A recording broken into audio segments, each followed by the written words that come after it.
आज का हमारा टॉपिक है अर्थमेटिक प्रोग्रेशंस। ठीक है, इस वीडियो में हम लोग थ्योरी से लेकर इंपॉर्टेंट क्वेश्चन तक सारे इस वीडियो में करेंगे। तो अर्थमेटिक प्रोग्रेशन समझने से पहले हम लोग सीक्वेंस के बारे में जानते हैं। What is sequence? अगर कोई नंबर किसी खास डिफिनिट रूल से अरेंज किया हुआ हो तो हम कह सकते हैं कि वो नंबर एक सीक्वेंस में है। ठीक है, एक डिफिनिट रूल से जब नंबर्स को अरेंज करते हैं, अभी हम लोग एग्जाम्पल लेंगे तो ज़्यादा क्लियर होगा।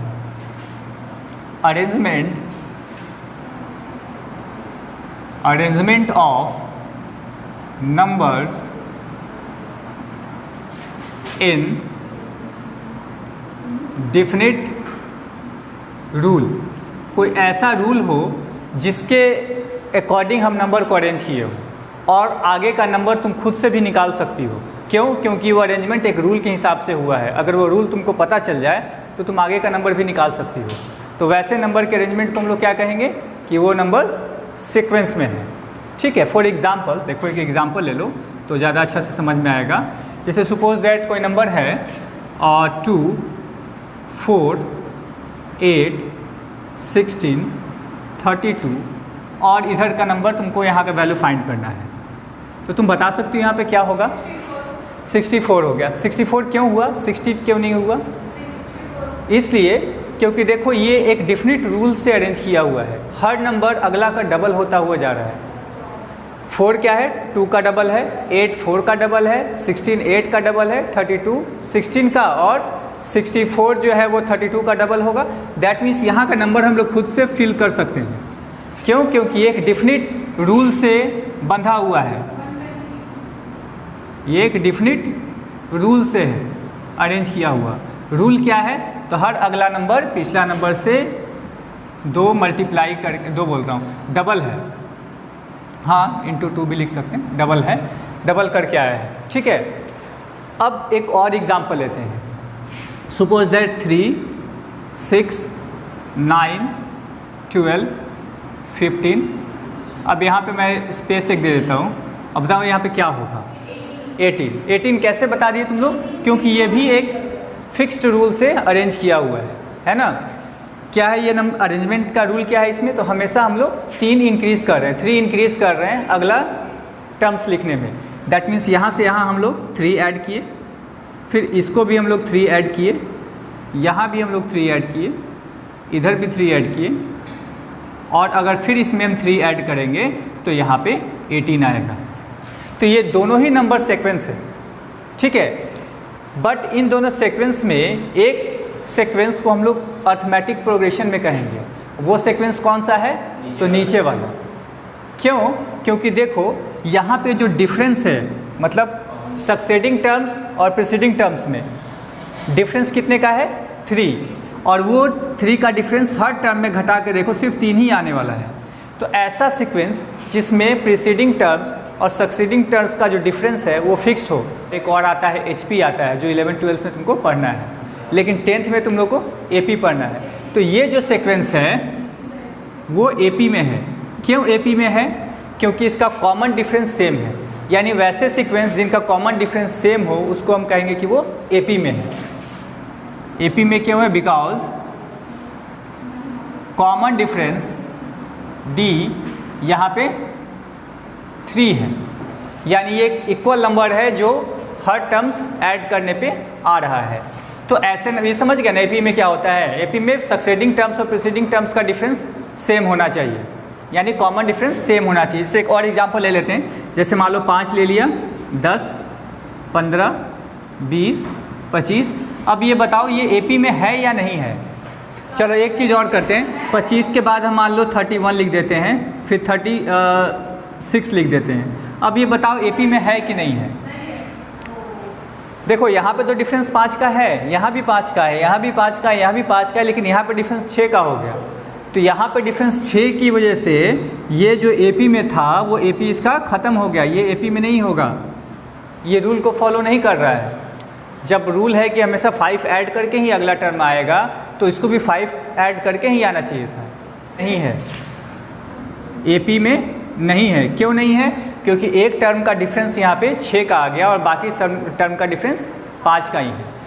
तो अब देखो इसमें भी कुछ टर्म हमें समझना है। जैसे ये तो AP में है, इसको हम मिटा देते हैं। ऊपर वाला जो सीक्वेंस है वो एपी में है। अब एपी में है तो इसका पहला जो टर्म है इसको हम लोग बोलेंगे फर्स्ट टर्म, और इसको रिप्रेजेंट करते हैं हम लोग ए से। ध्यान रखना, जो फॉर्मूला आएगा ना, आगे हम लोग फॉर्मूला बताएंगे, उसमें ए क्या होगा, ए इज ए फर्स्ट टर्म। जैसे ये सीक्वेंस है तो इसका फर्स्ट टर्म 3 है, तो हम इस सीक्वेंस के लिए कह सकते हैं कि ए का वैल्यू कितना है, 3। ठीक है। और ये जो डिफरेंस है प्रीसीडिंग टर्म और सक्सीडिंग टर्म्स का, वो कितना है, 3। हर टर्म्स में 3 का ही डिफरेंस है ना, तो उसको हम लोग कॉमन डिफरेंस कहेंगे, यानी ऐसा डिफरेंस जो हर में कॉमन है। हर टर्म में कॉमन है ना डिफरेंस, तो कॉमन डिफरेंस और कुछ नहीं है, बस 2 टर्म का डिफरेंस है सक्सीडिंग टर्म्स का, और ये टर्म्स हर में कॉमन होता है, इसलिए इसका नाम कॉमन डिफरेंस रखा गया है। तो कॉमन डिफरेंस को हम लोग किससे रिप्रेजेंट करते हैं, डी से। और इस क्वेश्चन में डी क्या है, 3। अब अगर मान लो ये सीरीज यहीं पे ख़त्म हो जाता, 18 तक ही ख़त्म हो गया है, तो इसको हम लोग लास्ट टर्म बोलेंगे। ठीक है। और लास्ट टर्म को कैसे रिप्रेजेंट करते हैं,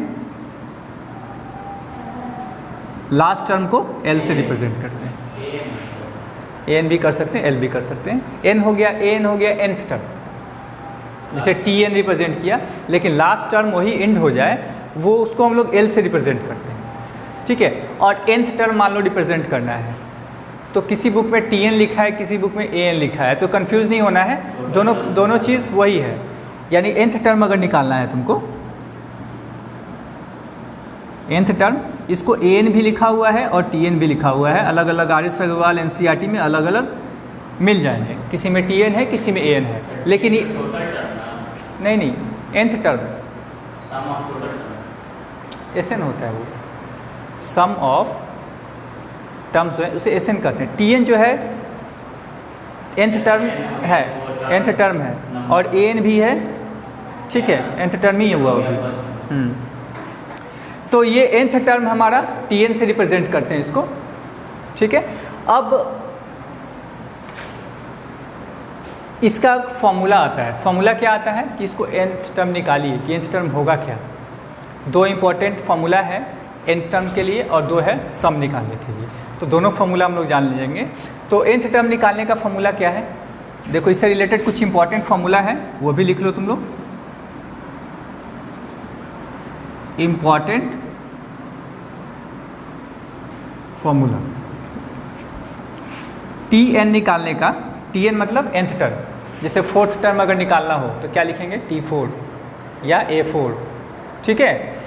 तो टी एन अगर निकालना है तो इसके लिए एक फॉर्मूला होता है। फॉर्मूला क्या है, A + n-1 × d। ये फर्स्ट फॉर्मूला हो गया टर्म निकालने का। और एक फॉर्मूला और होता है जो बहुत कम यूज होता है बट बहुत ही इंपॉर्टेंट है, क्वेश्चन जनरली उसी से आते हैं। वो क्या है, तो टी एन निकालने का फॉर्मूला होता है Sn - Sn-1।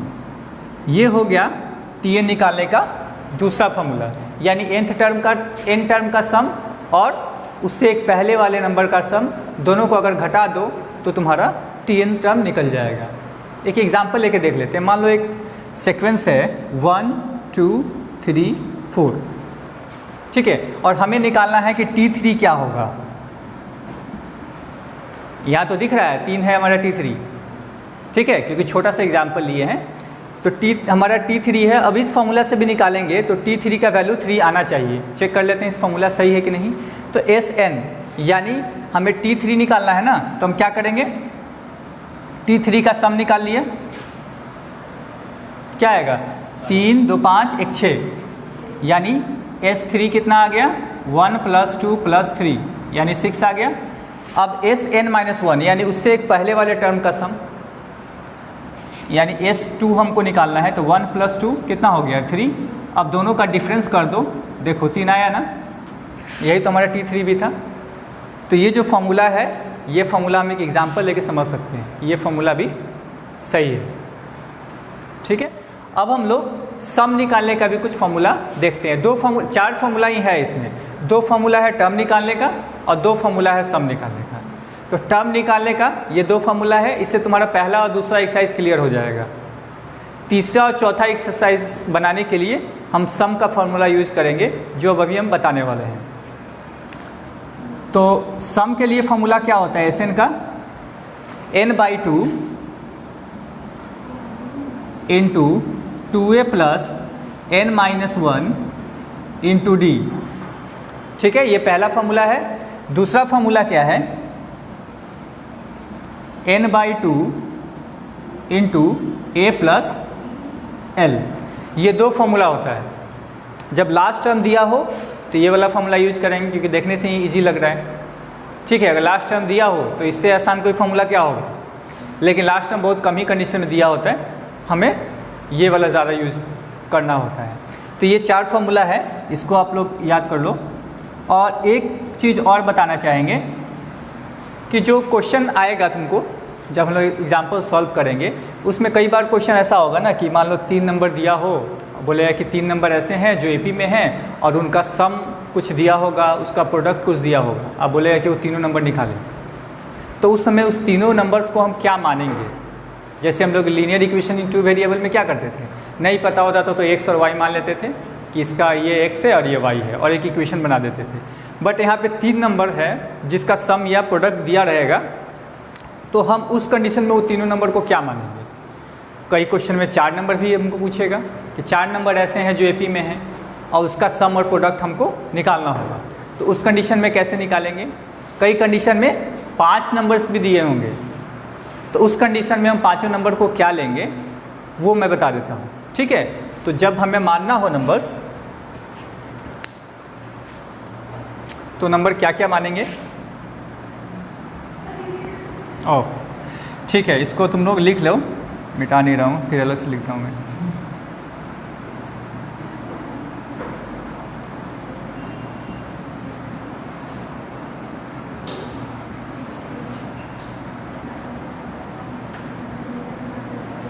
लास्ट टाइम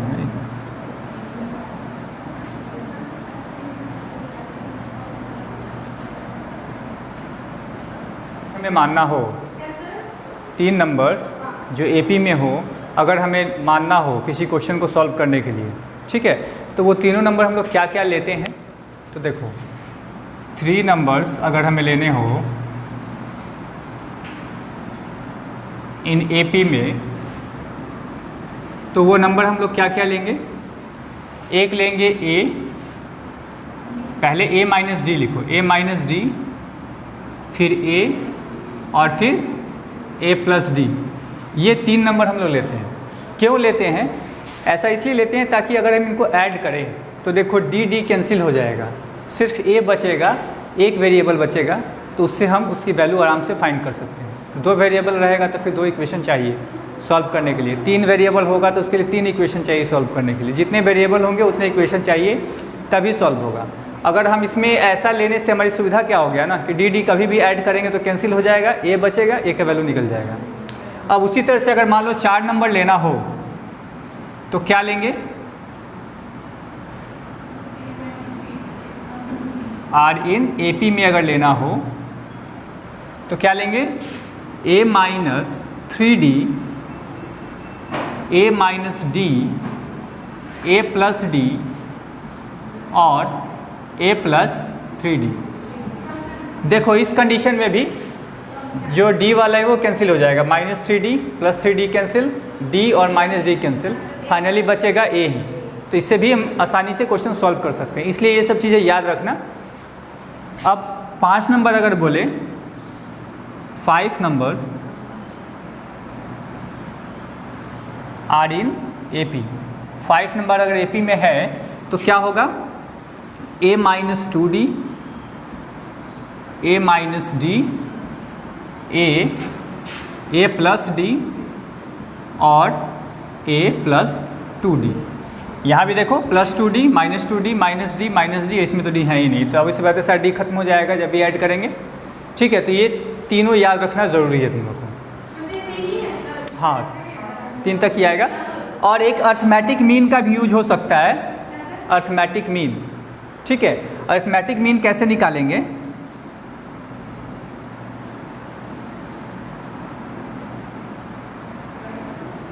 जैसे मान लो 3 नंबर है, suppose that A B C, ठीक है। अब ये मान लो दोनों ही AP में है, तीनों टर्म AP में है, तो हम B कैसे निकालेंगे? B इक्वल टू होगा A प्लस C बाई 2। इसको मीन कहते हैं, मीन वैल्यू, ठीक है। B का वैल्यू यानी बीच वाला वैल्यू हम कैसे निकालेंगे? तो उससे पहले और उससे बाद वाले नंबर को जोड़ेंगे और 2 से डिवाइड कर देंगे तो ये बीच वाला वैल्यू आ जाएगा। जैसे कि एग्जांपल ले लो, सपोज दैट तुम्हारे पास है 3, 6 और 9। हमें ये वाला वैल्यू निकालना है, हमें पता नहीं कि यहाँ पे क्या है, मिटा देते हैं। तो क्या करेंगे? इन दोनों को जोड़ेंगे, यहाँ पे खाली जगह देते हैं, इन दोनों को जोड़ेंगे 3 प्लस 9 और इसको 2 से डिवाइड करते हैं, 12 बाई 2 6, यहाँ पर 6 ही था, है ना। तो जब बीच वाला वैल्यू निकालना हो तो क्या करेंगे? पहला और उसके बाद वाला टर्म को जोड़ेंगे, उससे पहले और उसके बाद वाले को, और 2 से डिवाइड करेंगे। अब उसके लिए तुमको सेकेंड वाला टर्म या कॉमन डिफरेंस दिया हो या फिर बाकी और कंडीशन दिया रहेगा, बिना कोई और कुछ दिए हुए कैसे हम निकालेंगे? अगर मान लो तुमको फर्स्ट वाला दिया, सुनो, अगर ऐसे दिया हुआ है 6 और 9 और ये तुमको निकालना है, तो तुम देख रही हो कि 3 3 माइनस करता हुआ आ रहा है। 9 में से 6 गया, 9 और 6 में कितना का डिफरेंस है? 3 का। तो इसमें भी 3 घटाएंगे तो यहाँ पे 3 आएगा, तो फर्स्ट टर्म भी निकल जाएगा, ये कोई इशू नहीं है, बहुत ईजी चीज़ है। तो ये वाला फॉर्मूला याद रखना। यहाँ से इसको हम ऐसे कर दें अगर, तो A plus C equal to 2B, ये भी यूज होता है, इसी से ये फॉर्मूला ड्राइव हुआ है। और AP में अगर है तो उसका कॉमन डिफरेंस कितना होगा और इसका अगला टर्म, नेक्स्ट टर्म भी क्या होगा, ये हमें बताना है। तो कैसे पता चलेगा? ये देखने से तो लग ही नहीं रहा है कि ये P में होगा। ये 2, यहाँ 8, 6 बढ़ गया, यहाँ 10 बढ़ गया, यहाँ पे 14 इंक्रीज़ कर गया, तो देखने से तो लग नहीं रहा है कि ये P में होगा। लेकिन जब हम इसको रूट से बाहर निकालेंगे तो ये AP की तरह बन जाएगा। तो स्टार्ट करते हैं, रूट से बाहर निकालते हैं। ये तो √2 है, ये तो सेम का सेम रहेगा। √8 को क्या लिख सकते हैं? 4 × 2, और 4 का रूट क्या होता है? 2, तो 2 बाहर आ जाएगा और √2 अंदर होगा। 18 को क्या लिख सकते हैं? 9 × 2, और 9 का 3 √2। 32 का क्या होगा? 16 × 2 यानी 4 √2, ठीक है। तो अगला टर्म क्या होगा बताओ तो? 2 √2, 1 √2, 2 √2, 3 √2, 4 √2, 5 √2 होगा ना। तो 5 √2 का मतलब √50। अगर दोनों को 5 को भी अंदर ले जाएंगे रूट के अंदर, तो 5 का स्क्वायर 25 × 2, यानी यहाँ पे होगा √50, ठीक है। और इसमें हमें फाइंड करना है कि D क्या है, D यानी कॉमन डिफरेंस क्या होगा। तो घटा के देख लेते हैं। सक्सीडिंग टर्म्स में से प्रीसीडिंग टर्म्स को माइनस करेंगे, वही हमारा कॉमन डिफरेंस होगा। तो यहाँ पे 2 √2 है, इसमें से अगर हम लोग √2 माइनस कर देते हैं तो क्या आएगा? √2। ये कॉमन डिफरेंस भी निकल गया, तो सारा काम हो गया। AP में भी ये आ गया, हम इसको शो कर दिए कि AP में है। कॉमन डिफरेंस भी निकाल लिए √2, और नेक्स्ट टर्म निकालना था वो भी निकाल लिए, √50 आया। Whether 301 is a term of the list of numbers this, यानी ये AP में दिया हुआ है, हमें दिखलाना है कि क्या ये AP इसी तरह से आगे बढ़ता रहा तो कभी 301 आएगा इस टर्म में, या वो छूट जाएगा। जैसे इसमें क्या है, 5 के बाद 11 आया है, 6, 7, 8, 9, 10 सब छूट गया है, तो क्या ये 301 आएगा, ये भी छूट जाएगा, इस AP में नहीं आ पाएगा, हमको ये निकालना है, ठीक है। जैसे ये बढ़ता हुआ जाएगा ना, तो बढ़ता हुआ तो इन्फिनाइट तक जा सकता है, तो कभी बढ़ता हुआ उसमें 301 भी आएगा या नहीं आएगा, ये निकालना है हमें। तो हम कैसे निकालेंगे? पहले मान लेते हैं कि हाँ ठीक है ये आएगा, nth टर्म में आएगा। मान के चलते हैं कि nth टर्म जब हम लिखेंगे, n बार लिखेंगे, तो 301 301 आएगा। तो चलिए स्टार्ट करते हैं, इसको मान लेते हैं। लेट Tn टर्म जो है B 301, तो अब Tn टर्म निकाल लेते हैं। Tn टर्म कैसे निकलेगा? उसका formula A plus n-1 into D होता है। तो Tn हम लोग ऑलरेडी 301 को मान चुके हैं, तो इसकी जगह पर 301 रख देंगे। A यानी फर्स्ट टर्म 5 है, प्लस n माइनस 1, n तो हमें निकालना है। d कितना है देखो, घटा के देख लो, 6 का है 6, तो d हमारा हो गया 6। अब सॉल्व करो इसको, 301 is equal to 5 plus 6n minus 6। अब ये -6 और +5 -1 हो गया, जो इधर आके ऐड हो जाएगा। That means 301 + 1 is equal to 6n। तो n क्या आएगा 302/6। अब इसको कट करते हैं 2 से 3 बार में, 2 से 151 बार में, 151/3 यानी हो गया 51/3। तो अब देखो ये जो हमारा नंबर ऑफ टर्म्स आया वो कितना आया 51/3। लेकिन टर्म्स तो कभी भी फ्रैक्शन में नहीं हो सकता, या तो दूसरा टर्म होगा, या तीसरा टर्म होगा, पांचवा टर्म होगा, सातवां टर्म होगा, ऐसे हो सकता है, लेकिन कभी भी फ्रैक्शन में तो नहीं आ सकता। इसका मतलब जो हम लोग माने थे, एज्यूम किए थे कि 301 nth टर्म में आएगा, वो गलत हो गया। एक्चुअली ये नहीं आएगा। अगर आना होता तो एक इंटीजर वैल्यू आता, या तो 50 होता, या 51 होता, या कोई भी वैल्यू होता, बट ऐसा फ्रैक्शन में नहीं आएगा। तो जब भी n फ्रैक्शन में आ जाए समझ जाओ कि नॉट पॉसिबल है, कभी भी ये 301 इस टर्म में नहीं आएगा। ठीक है, तो ये फ्रैक्शन में आने की वजह से फ्रैक्शन n जो है नॉट पॉसिबल है। ठीक है, फ्रैक्शन में नहीं आ सकता है नंबर ऑफ टर्म्स, इसका मतलब ये पॉसिबल नहीं है, 301 कभी भी इस टर्म में नहीं आएगा। क्लियर है? अब हम लोग क्वेश्चन नंबर 2 देखते हैं। ये भी काफ़ी इंपॉर्टेंट क्वेश्चन है, 2 मार्क्स क्वेश्चन है ये सब। कहता है how many 2 digit numbers are divisible by 3। 2 digit के कितने नंबर्स हैं जो 3 से डिविजिबल होंगे। तो 2 डिजिट नंबर स्टार्ट कहाँ से होता है 10 से, लेकिन क्या 10 3 से डिविजिबल है। तो पहला नंबर 2 डिजिट का सबसे स्मॉलेस्ट नंबर जो 3 से डिविजिबल हो 12। तो स्टार्ट करते हैं 12 से, फिर अगला 15, यानी 3 3 ऐड करते जाएंगे।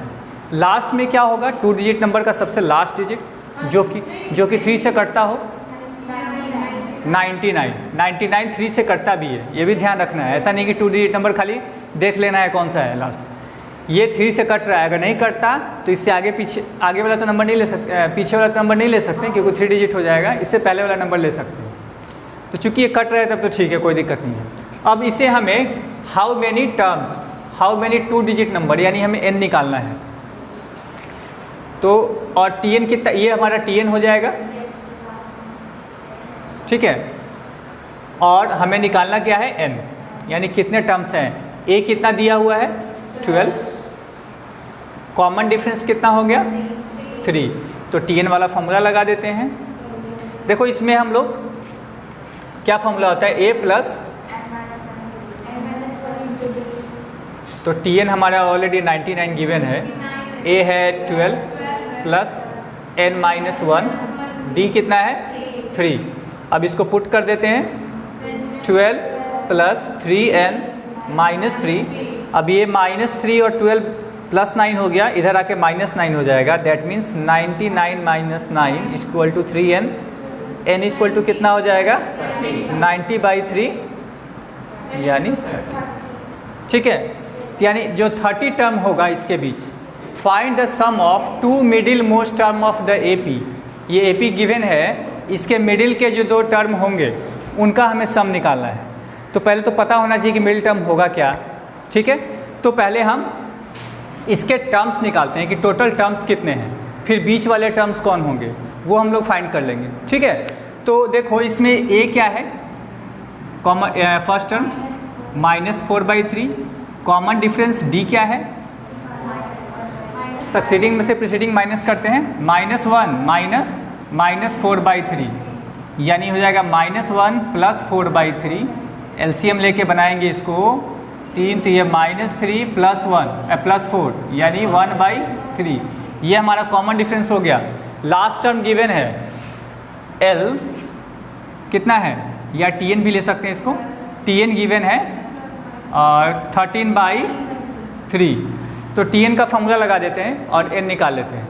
Tn का फॉर्मूला क्या होता है, a plus n minus 1 into D. Tn given है हमें 13/3, a है -4/3 plus n minus 1 D given है हमारे पास 1/3। अब इसको सॉल्व करते हैं। 13/3 equal to -4/3 plus n/3 minus 1/3, यानी 1/3 से दोनों को गुना कर दिया है ना। अब ये 1/3 सबका एलसीएम होगा जो इसके साथ कैंसिल हो जाएगा, ठीक है, उतना करने की जरूरत नहीं है, समझ गया ना, सब कैंसिल हो गया। अब ये हो गया ये 13 इक्वल टू -4 और -1 -5 प्लस n। अब यहाँ से n कितना निकल जाएगा 18, यानी टोटल 18 टर्म्स है। तो 18 टर्म्स है तो बीच वाला टर्म क्या होगा, और ये n क्या है, इवन नंबर है। और तुम लोग को बताए थे हम मीन मीडियन मोड में भी हम लोग पढ़े थे कि जब भी टर्म्स जो है हमारा इवन हो तो दो मिडिल टर्म होते हैं।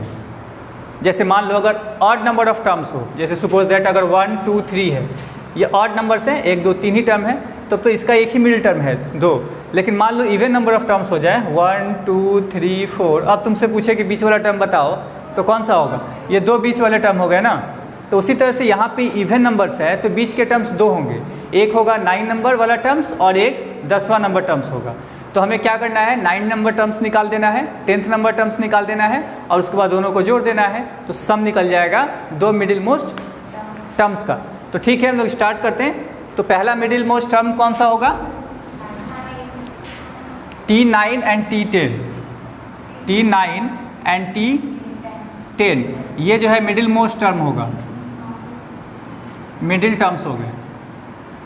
तो हम निकालते हैं T9 का फॉर्मूला क्या होता है, a प्लस n माइनस 1। तो a हमारा कितना है -4/3 a plus n minus 1, n तो 9 हो गया, 9 माइनस 1, d कितना है 1/3 है ना।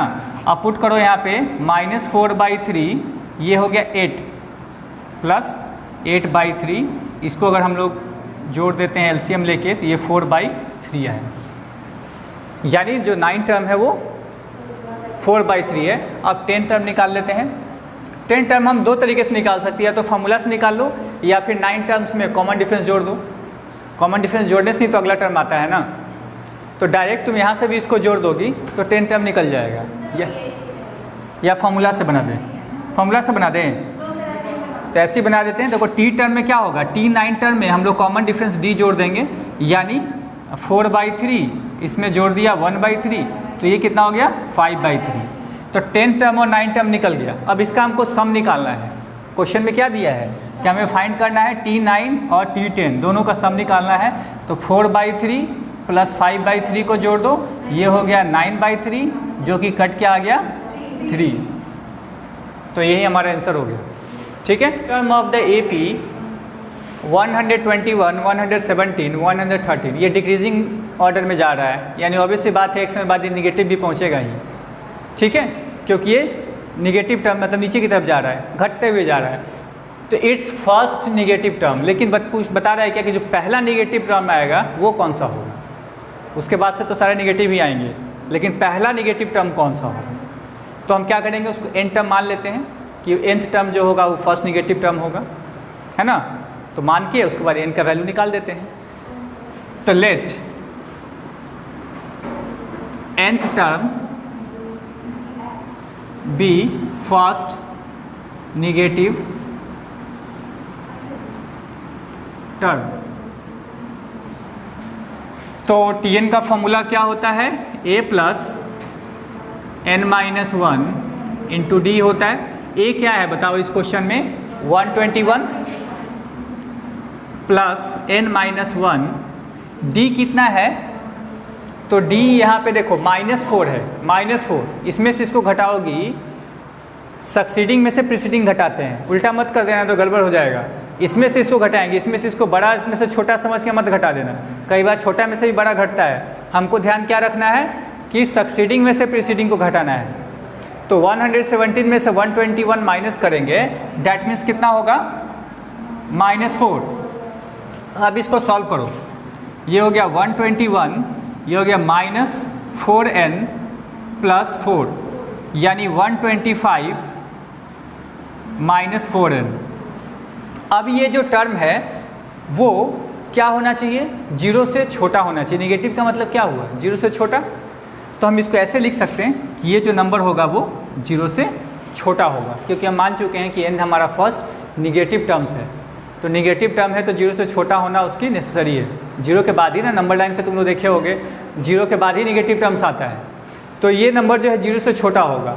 तो अब यहाँ से n4 को उधर लेके चल जाएंगे तो क्या होगा 125 लेस देन 4n, है ना, यानी 4n से 4 अगर इधर ला दें तो ग्रेटर देन n, यानी n जो है इससे बड़ा होना चाहिए। अब इसको जो फ्रैक्शन में हम लोग चेंज करेंगे तो क्या आएगा 31 1/4 ग्रेटर देन n, n हमारा इससे बड़ा होना चाहिए 31 1/4 से। 31 1/4 का मतलब क्या हुआ 31 और कुछ है उसमें, लेकिन 32 नहीं है, तो उससे अगला टर्म्स क्या होगा, फ्रैक्शन में तो टर्म हो नहीं सकता, अभी बताए थे, लेकिन 31 टर्म्स तक भी वो पॉजिटिव ही रहेगा। पहला जो है निगेटिव टर्म 31 के बाद ही आ रहा है, तो 31 के बाद अगला टर्म क्या आएगा 32, तो n का वैल्यू हमारा होगा 32, ये हमारा फर्स्ट निगेटिव टर्म होगा।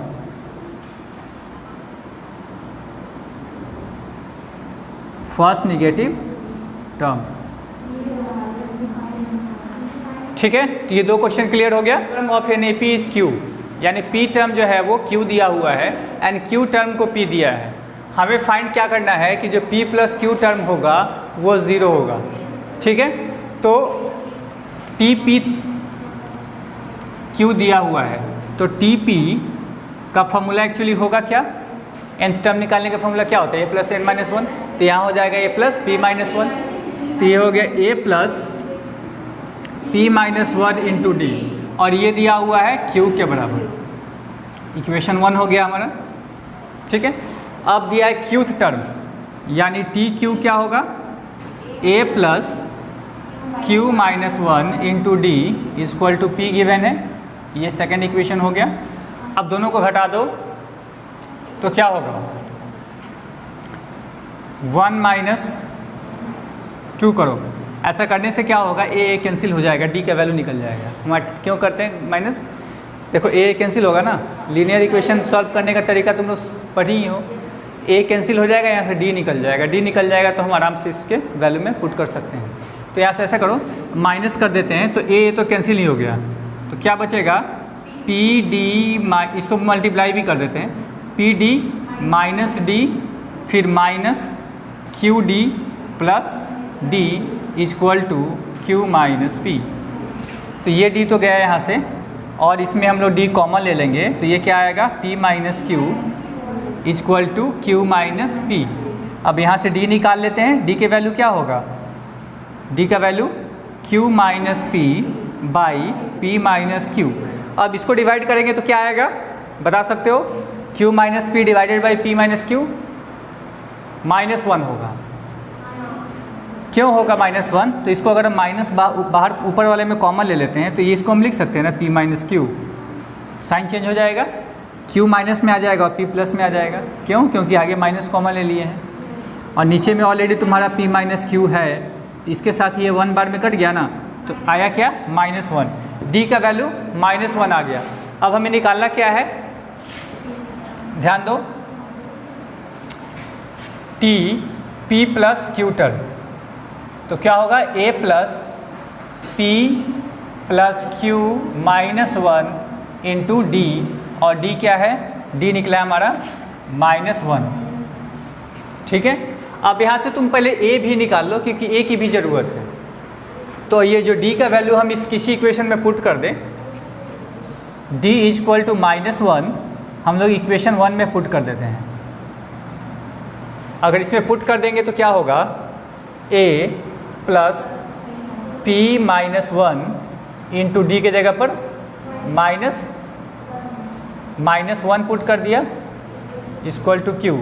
अब ये क्या होगा a equal to a minus P plus 1 equal to q, यानी a इक्वल टू हो जाएगा q plus p minus 1, a का वैल्यू निकल गया, ठीक है। अब इस वैल्यू को देखो a प्लस ये p प्लस q, ये वैल्यू हमारा निकला हुआ है a का वैल्यू है, देखो यहाँ पे निकला है a का वैल्यू क्या निकला है p प्लस क्यू माइनस 1, है ना, और यहाँ पे भी क्या है p प्लस क्यू माइनस 1, तो इसके जगह पे a पुट कर सकते हैं कि नहीं, कर सकते हैं ना। इसके जगह पे a इंटू -1 हो गया, यानी a फिर -a कट के क्या आ गया 0। यही तुमको प्रूफ करना था। यहाँ पे लिख लेना एक लाइन, क्या लिखोगे, p plus q -1 equal to a from equation 3 से हम लोग a का जो वैल्यू निकाले हैं वो यहाँ पे पुट कर दिए, तो ये हमारा प्रूव्ड हो गया। If the p q and r term of an AP is ABC, यानी p q and r term दिया हुआ है, हमें क्या दिखलाना है कि ये इसका वैल्यू 0 होगा। ठीक है, तो हम पहले क्या करते हैं, जो वैल्यू दिया है उसको हम लोग लिख लेते हैं। p टर्म यानी TP कितना दिया हुआ है a, और TP का फॉर्मूला क्या होता है a प्लस n-1 यानी p-1 इंटू d। ये कितना दिया, फर्स्ट टर्म को a नहीं मानेंगे। क्यों नहीं मानेंगे कि a ऑलरेडी क्वेश्चन में गिवन है, तो इसके लिए कुछ अलग सिंबल हम लोग यूज करेंगे, अदरवाइज यहीं पर कट जाएगा। ठीक है, तो ऐसा क्या होगा, यहाँ पे हम लोग a के जगह पर, हालांकि उसका मतलब फर्स्ट टर्म ही होगा, लेकिन सिंबल हम लोग कुछ और यूज करेंगे। हाँ, x यूज करेंगे क्योंकि a ये ऑलरेडी यूज कर चुका है। ठीक है, अब टी क्यू जब हम निकालेंगे तो क्या होगा, x plus q-1 into D equal to B, और टी आर निकालेंगे तो क्या होगा x plus r-1 into D equal to C. ये 3 इक्वेशंस हमें गिवन है, हमें लाना है ये चीज़। तो देखो, ये देखने से लग रहा है कि हमें जो चीज़ चाहिए उसमें q minus R, r minus P, p minus Q, ये सब चीज़ें आना चाहिए, बट यहाँ पे ऐसा कुछ है नहीं। तो हम क्या करते हैं, ये पहला इक्वेशन मान लो,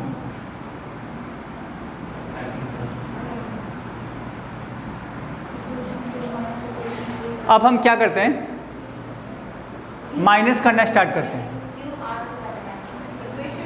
माइनस नहीं, पहले मल्टीप्लाई करना होगा इनको। ठीक है, मल्टीप्लाई करके तब इसको ऐड करेंगे। तो इसको किसी से मल्टीप्लाई करें, ऑन है q माइनस आर, उसके बाद किससे मल्टीप्लाई करेंगे, r माइनस पी, इसको कर देते हैं r माइनस पी, मतलब अगला टर्म। देखो कैसे मल्टीप्लाई करें समझ लो, जैसे मान लो ये p है, ये q है और ये r है, तो पहले हम लोग q माइनस आर इनको लिए, फिर r माइनस पी इसको लेंगे, फिर p माइनस क्यू इसको लेंगे।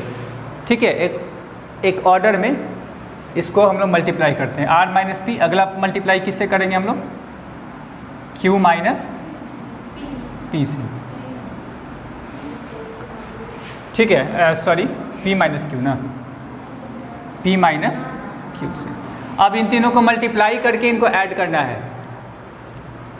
अब इनको ऐड करेंगे तो क्या होगा, देखो अगर इसको हम लोग q माइनस आर से मल्टीप्लाई करेंगे तो ये होगा q minus R into X plus, पहले x वाले को इधर मल्टीप्लाई करके जोड़ लेते हैं, फिर इसको जोड़ेंगे, plus r minus P into X plus p minus Q into x. X वाले को मल्टीप्लाई करके जोड़ लिए, अब इस वाले टर्म को भी मल्टीप्लाई करके जोड़ लेते हैं, तो क्या होगा, plus p minus 1 into Q minus R into D plus q minus 1 into R minus P into D plus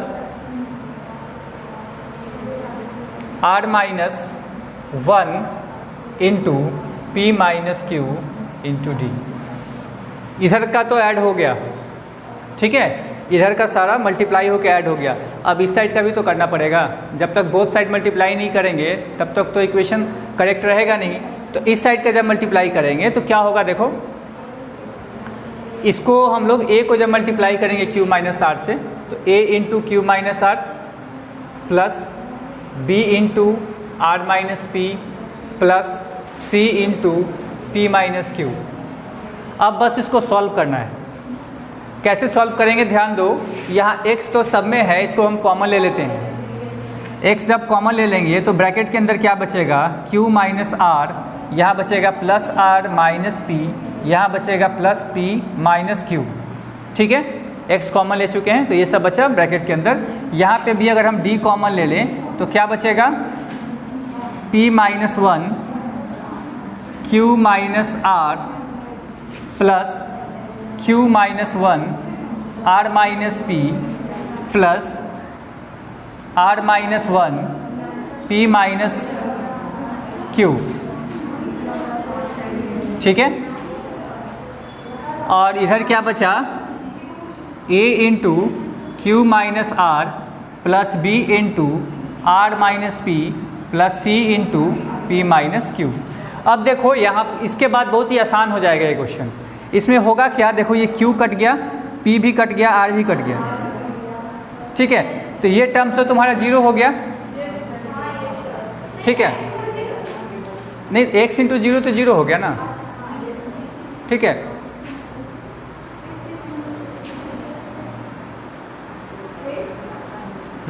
अब इधर देखो इसको भी सॉल्व करेंगे, ये भी तुम्हारा सब फाइनली कट ही जाएगा। तुम देखोगे ना, इसको भी सॉल्व करके तुम देखोगे तो ये भी कट जाएगा, यानी इधर वाला पूरा टर्म ही जीरो हो जाएगा। तो डायरेक्ट आंसर आ गया है।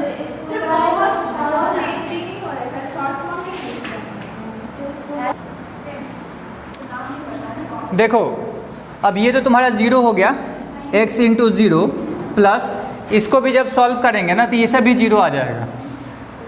ये सब भी देखो कैसे आएगा, प्लस d इंटू, अब इनको मल्टीप्लाई करो, थोड़ा सा कैलकुलेशन तो जाएगा नो डाउट। अब क्या करेंगे, p से इन दोनों को मल्टीप्लाई करेंगे तो P Q minus P R minus Q plus R, फिर इसको भी q से कर देते हैं, Q R minus P Q minus R plus P plus R Q minus Q R minus P plus Q. अब देखना ये सब कट जाएगा, जैसे इधर माइनस क्यू है तो कहीं प्लस क्यू होगा, ये तुम देखो कट जाएगा सब। हम काट देते हैं, इसे खोज खोज के कट कर लेना। और इधर क्या बचा है, A Q minus R plus B R minus P plus C P minus Q. तो बस ख़त्म, इधर का सारा टर्म जीरो। यही तो प्रूफ करना था कि इस इक्वल टू जीरो आएगा। जीरो इक्वल टू क्या आ गया, A into Q minus R plus B into R minus P plus C into Q minus R. हो गया LHS इक्वल टू RHS।